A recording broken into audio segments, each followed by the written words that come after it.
The Formed Book Club. Catholic book lovers unpacking good books, chapter by chapter.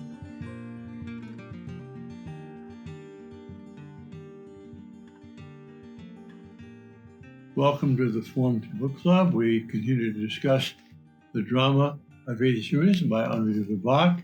We finished the first and main part of the book, 3 parts, basically. We're going to part 4, called Mystical Confrontations. Interesting title. Part 4 was never part of the original book, and the book itself was kind of a collection of things she'd written and put together.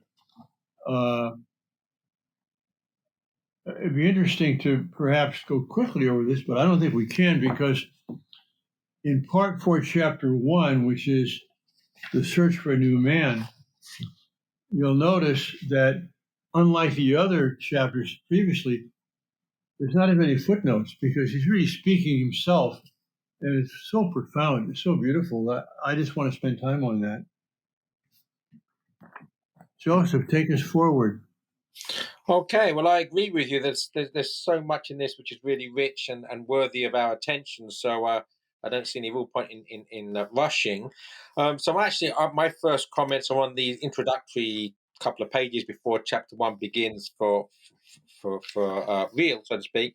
So on page 397, he asked the question: how will the Christian behave in the presence of all those hopes and that whole search that he observes around him concerning a new man?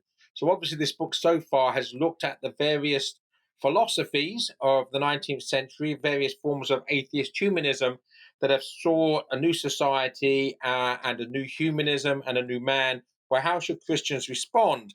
And then below that, what solution will he offer, that's the Christian, for this new state of the problem of the relations between the temporal and the eternal?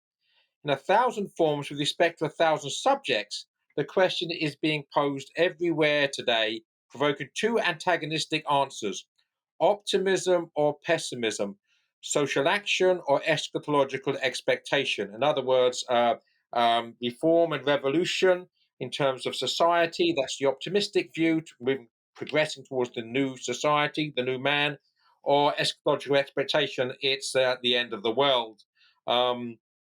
So that, I think, sets the scene here. But look at this footnote, if I may, which he puts in here after the first reference to the new man.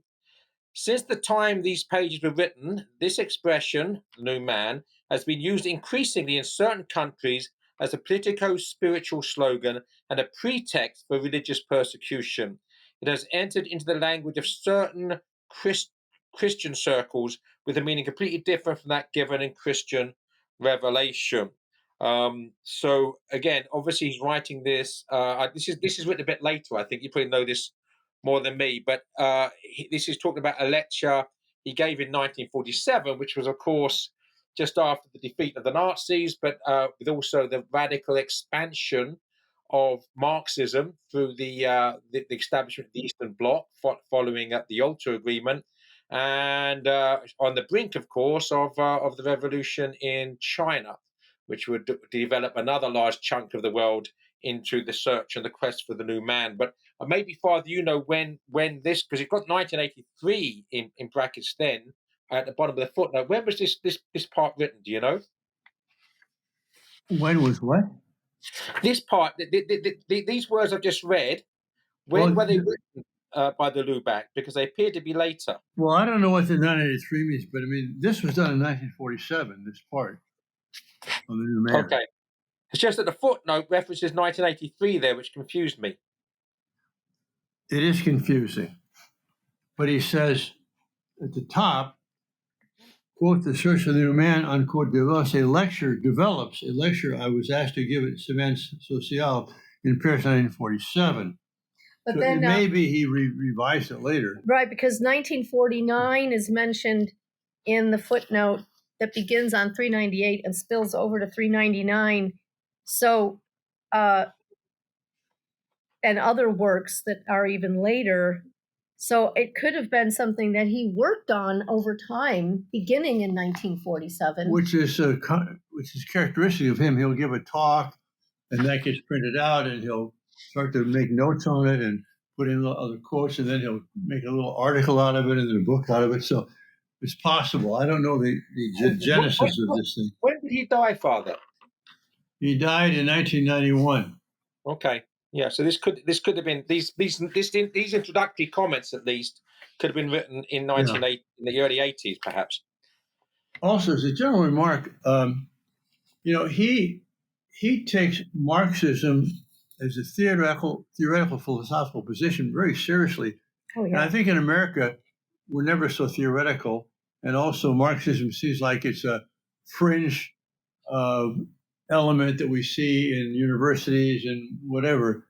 But the underlying principle of Marxism, whether the name is used or not, is very dominant today. This whole idea of Homo faber, the man who technologically makes himself more and more, takes charge of evolution and so on, and without God, and that in order to become fully human, you've got to cut off this illusion of transcendence. All that is practically happening today. Yes. So I think his analysis of it is contemporary, even though it's more theoretical than we would probably do in our cultural milieu. Yeah, I think the label of Marxism is less used over here by those who are actual de facto Marxists. In Europe, it's a badge of honor to call yourself a Marxist. Over here, it never caught on in that way. So people that have those ideas tend to give themselves different labels, but they're basically saying the same thing. Right. Right. Joseph, you're in charge here. Well, if I'm still in charge, then maybe we can go on to the beginning of chapter 1, because there's something I want to quibble about with friends and people I admire greatly who shall remain nameless. The term Christian humanism. So he. Before you do, Joseph, may I Yes. point out something on page 398 that's going to end Please. up being really important later on? Sure, please. He says he talks about the eternal. This is the bottom half of 398, or the middle of the bottom, where he talks about the eternal temptation of man, which is always resentment toward God. And he's going to bring this up much later again about the chief temptations facing us right now, and the underlying thing being this resentment toward God. And so I wanted to point it out that it's a motif that he's going to repeat. Yes, he's speaking about Nietzsche here as kind of an exemplary representative of it. Yes, Nietzsche's the representative, but this is not just a Nietzschean problem, as he's going to help us see later on. Yeah, and as we're actually still on page 398, then, I mean, he does mention here about Nietzscheanism, throws out the baby with the bathwater, so to speak, because in its nihilism and its desire to escape from the clutches of God, it has to throw out the whole of civilization, which belief in God has actually built. So it's left with literally nothing. And then the other primary difference about Nietzscheanism, right at the bottom there, it beats the true down over the useful. In other words, the big split ultimately in theology between the quest for truth, the objective reality, and the desire for power, in order to dominate. So what he's going to develop is that this now is more disguised. It isn't brazenly Nietzschean anymore. It's more disguised as being this desire to control and dominate the world for our own benefit, presumably.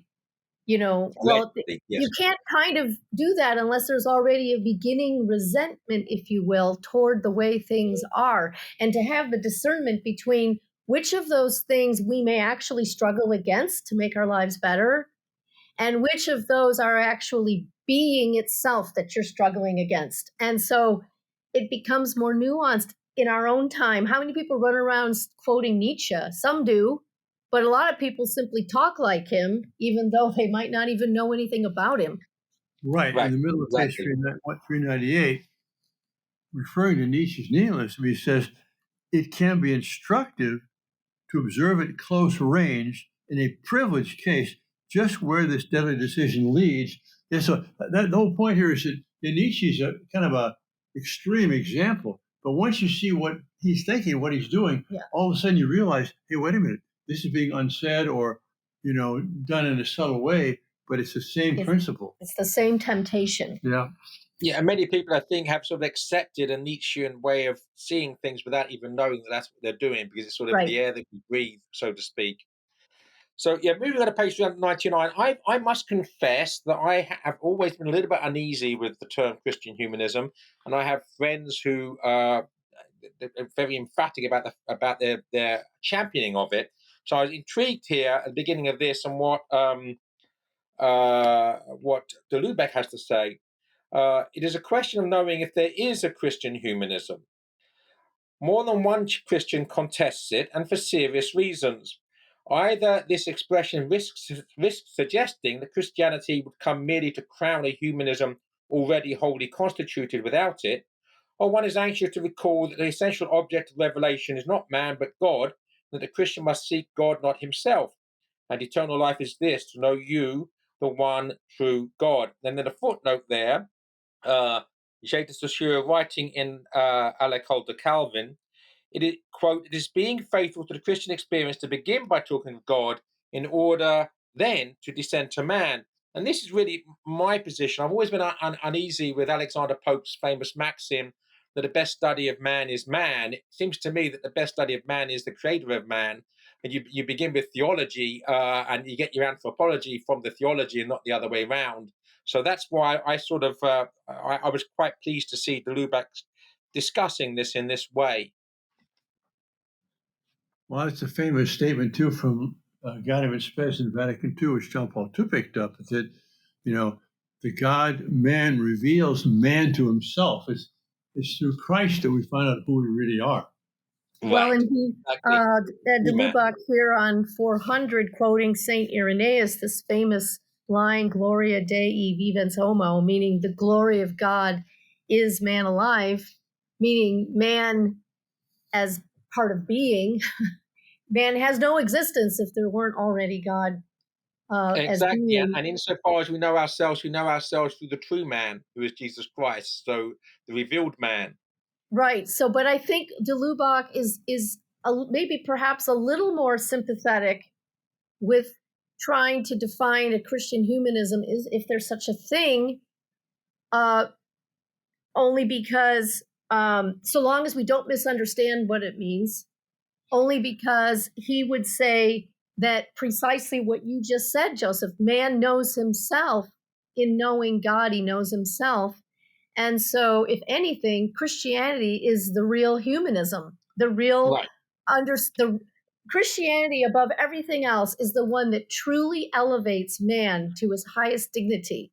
Yeah, if by humanism we mean the true humanism, by looking at the true human who's Jesus Christ, I have no problem.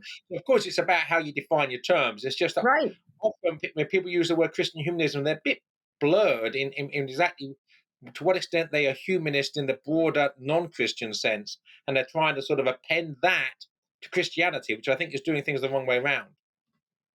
And I want to take every opportunity I can to correct the false impression given if only this phrase is expressed, and de Lubac does correct it here. But Irenaeus, brilliant Irenaeus, says, Gloria Dei, the glory of God, vivens homo, is a man who is alive, comma, vita hominis visio Dei. The life of man is the vision of God. What makes man alive is his relationship to God, is contemplating God. So this quote has often been misused, that as long as we are fully human, in the way we define it, that we're giving glory to God. No, full humanity is known only in contemplating God, particularly God as he's become incarnate in Christ. And related to that point, Father, is, we don't know God the way we think we can. and therefore we don't really know ourselves completely either. We're a mystery to ourselves. And so de Lubac points this out on 401, that It was a top there. man is always so far from having penetrated the depths of his faith or from having drawn the consequences of it. It is something completely different, my friend. Who is he quoting here on footnote 7? Le Thibault. Okay. It is something completely different, my friend. Believe me, it is much, much more than you have ever up till now been given to glimpse. And I thought immediately of one of the themes of Hans Urs von Balthasar, God the ever greater. So we have, and so one of the things that de Lubac is going to warn us against is all of these forms of reductionism. As soon as we think we understand something and we box it in, and now we can just get on with making it better or making it bigger or whatever it is we're going to try to do to it, we've already now entered a dangerous zone of thinking we understand this thing more completely than we really do. Absolutely, and again, but the one anchor, if you like, is the person of Jesus, because that he shows us who we are in a way which is relatively concrete, right? It's not esoteric, it's not something which is transcendent. I mean, it is, but the point is, it's anchored in an incarnated reality, and he shows us who we are, and that's why the revelation of Christ is so essential for us to have a deeper understanding of who we are as made as the Imago Dei. Well, yeah, he shows us who we are in kind of a double sense. One, because he is God and perfect man and sinless, that's definitely not what we are. We're not perfect and sinless. He shows us what we're called to be, Right. and cannot be on our own, but he shows us sin not in his own action, but in what is done to him. Mm-hmm. Right. And how man mistreats man, so to speak. Yes. You're in charge, Joseph. Okay, well, over the coming pages, we can now to section 2 here of this chapter. He talks about the essential facts that's brought about the idea of the new man, the Ide force, as he calls it, that has emerged.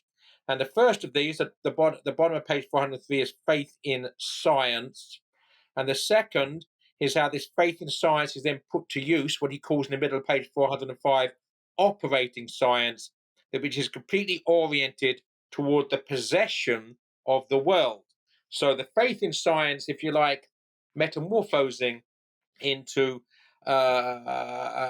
science as something which seeks to dominate nature and subjugate it to the will of man. Mm-hmm.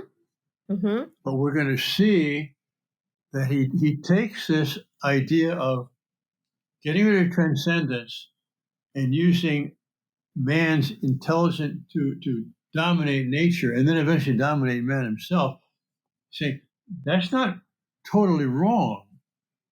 It's that if you leave out transcendence, you destroy man. So he's going to say on that page 406, I think, where you are, Joseph, about 10 lines down, the idea of a new value and a new significance of human work sprang up everywhere and gradually conquered mind. So this idea of the value of work in transforming nature.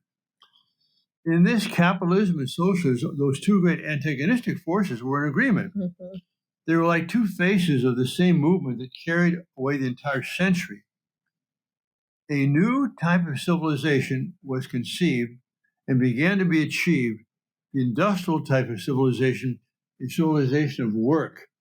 And he's not going to disparage work, but he's going to oppose the reduction of society to our technological control of nature.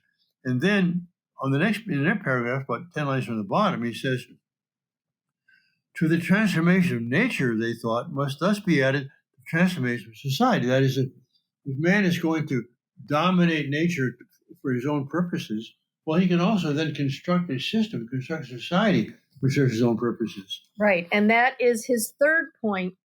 Joseph, you started outlining that he has, 3 facts of the consciousness of the modern age. Right. And the first one, this faith in science. The second one, the turning to applied science. We don't need any theoretical science anymore. That's not important. Just show us how we can do stuff. Technology. And then ultimately, and show us what to do to ourselves. Oh, social engineers. That's the third you point. immediately after what Father just quoted there, social science gave rise to social engineers. So the Yes. process seems to me that we begin with a faith in science as a good in itself, right? That knowledge is a good in itself, both good and evil. And then that metamorphoses into the idolization of technology, the use of such knowledge to dominate nature. Then that metamorphoses into knowledge of such ability to dominate nature to actually dominate society. So we actually end up dominating ourselves as a collective group. Yes. And in doing so, he says elsewhere, we were made to be kings and we end up slaves. Yes. Yes, indeed, exactly. There's great that is irony the ironic outcome of this. Great irony. Page Mhm. 408, unless someone beats me to it, Julian Huxley here, another atheist humanist of the 19th century, says it substituted the possibility of conscious control of evolution for the previous mechanism of the blind chances of variation. In other words, that what this achieves in the minds of these atheist humanists is that we are liberated from the blind chance of evolution up to there. We can actually now become controllers of evolution. We become the gods of our own destiny through the power that technology has given us over nature and over ourselves. Mm-hmm. Yes, the Great Reset, the Fourth Turning, World Economic Forum, Homo Deus, transhumanism. This is all part of the idea that we can we can dominate nature in such a way that it's our choice, our will only that directs it. And he will later on talk about the reaction to that is let's not touch things. Let's just accept things as they are. Let's accept God's providence and God's nature and just live in that. No, he said, we are made. In fact, we'll see this later, Joe. You probably picked it up, but he has the Tolkien theme here of being a sub-creator. That we cannot simply record what's happening in nature and submit ourselves to it. We are called to transform nature. Mm-hmm. Okay, well, I've got on page 410 a point of controversy, which might be fun for us to discuss. Did you say controversy? Did you say controversy? I did say controversy, yes. Unheard of. Not controversy? It's controversy, isn't it? That's what I say. Well, the British say controversy. Do they? I thought don't they know did. anymore. I've been over here for so long that I have no idea what language I'm speaking anymore. I'm sorry. I don't want to start a controversy or a controversy either. Let's not start a controversy over controversy. Let's start a controversy over something on else. page 409, just at the beginning of this section 3, he says that this belief in the power of rational organization, which is the idea of using man's mind to kind of shape nature and so on, was at least in part a compensatory phenomenon in a century in which certain irrational forces were unleashed more violently than ever. So obviously, we get these world wars in here, and the irrational. So that let's try and control this. All right, go ahead, Joseph. Well, yeah, and there's also an irony there, of course, and the growth of rationalism does not end the outbreak of irrational activity, not least of which is war. So the middle of page 410, he says that after all, it's not happiness that man seeks; it is not pleasure. And then a footnote from Paul Claudel: there is nothing for which man is less made than of happiness, of which he tires more quickly. And like the discussion over humanism and Christian humanism, surely this depends on what we mean by happiness, right? Yes. And it's not made clear here. I have a big question mark there. I want to check the original text because we are made for happiness and beatitude, But if it means pleasure and comfort in this world, we're not made for that. That's for sure. Right, Right. exactly. And it would have been good, I think, for him to make that distinction there. So that's why I highlighted it. But we can Yep. move on now that we've highlighted it. So I've got something on 411. Does anybody have anything before that? Next page, basically. I do too. Where in 411 do you have it? Go ahead. Uh, 4 lines down. Okay. So it's me. Go for it. So, some questions. Is it not, in fact, a forbidden dream that is at issue here, a demoniacal ambition? If catastrophe must be predicted for it, is this not because man is in the process of biting into the forbidden fruit, of usurping a role that cannot be his, of upsetting the order of the cosmos, and encroaching on the rights of God? So again, these are very, very good questions. They're rhetorical up to a point within the context, but I think they are also literal questions that need to be addressed. That this idea of a new man, the ideas of atheist humanism are ultimately manifestations of pride in the theological sense of the word, and the consequences of that are exactly what those questions are pointing to here, and we can expect a fall that's going to be the consequence of the pride that animates this movement. And yet he makes the distinction between that pride that you rightly describe and what Father said earlier about our being made in the image of God, being made co-creators or sub-creators, that we are in fact supposed to use our minds and hands to make life better, for ourselves, to overcome the things that enslave us. And so to have the discernment to know when what I am doing or trying to do is a fruit of pride, this rebellion against God that's a resentment of God, and when am I actually fulfilling my purpose as a creature made in the image of God? And that's what he starts to go into here about trying to differentiate between just a reaction to the Pride Project, right? We don't want to just be reactionaries against the Pride Project and just write it all off.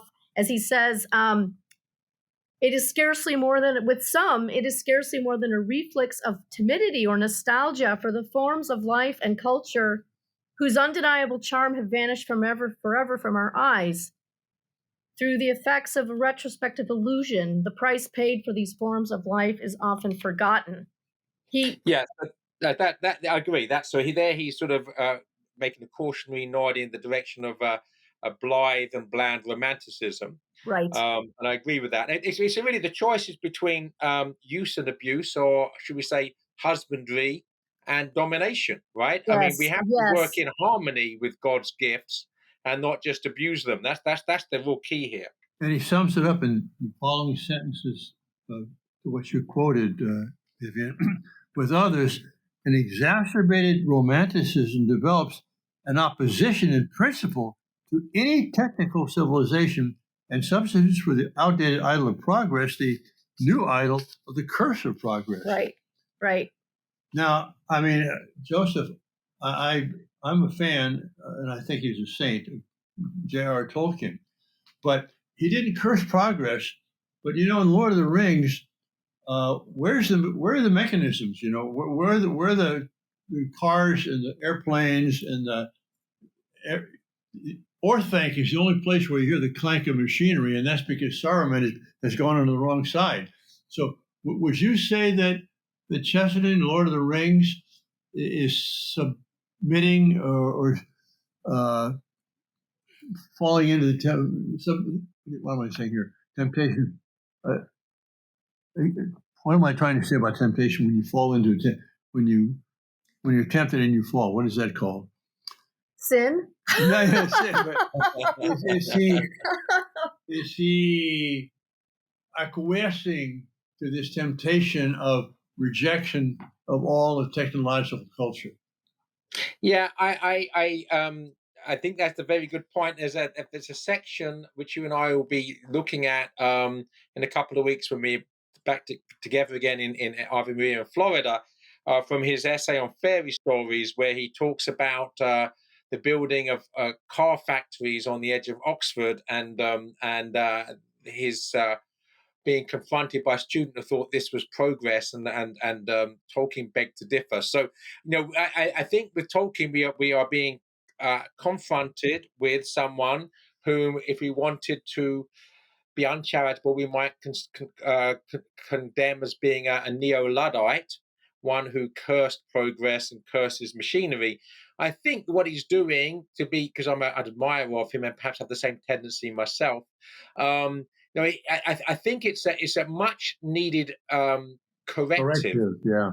Yeah, to this blind belief in progress. He's saying, no, let's put the brakes on here and let's take our breath, shall we? I think that's really what he's doing, is wanting to not go gung ho, but to actually wave the red flag of caution. Okay, Thomas Good. is This, I giving think, us is the time. time. We're never going to finish this section because it's so rich. Let's conclude here for this session, and we'll take it up again. Hope to see you next session. God bless you all. If you enjoyed this discussion, please help spread the word about the Forum Book Club by subscribing to the podcast and writing a review. You can sign up for weekly updates at formedbookclub.ignatius.com.